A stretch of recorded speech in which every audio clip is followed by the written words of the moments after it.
દોસ્તો, અત્યારે આપણો દેશ ભારત બે ભાગમાં વહેંચાઈ ગયો છે. એક છે પાખંડનો ફેલાવો કરવાવાળા અને બીજો વર્ગ છે પાખંડને ખતમ કરવાવાળા, અંધવિશ્વાસને ખતમ કરવાવાળા, પાખંડને મિટાવવાવાળા.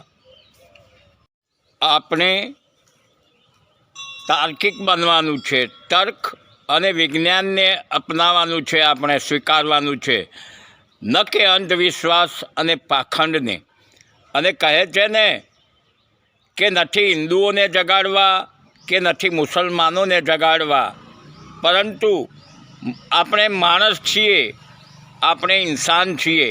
આપણામાં જે માણસાઈ છે ને તે માણસાઈને જગાડવાની છે, કોઈને જગાડવાની જરૂર નથી. કોઈ મહાપુરુષે કહ્યું છે ને કે હું માનવ થાવ તો ઘણું. એટલે આપણામાં ઇન્સાનિયત છે, તેને જગાડીએ, આપણી માણસાઈને જગાડીએ. વાત સમજવા જેવી છે. ન સમજાય તો ફરી સાંભળો, સમજો અને હોશિયાર બનો.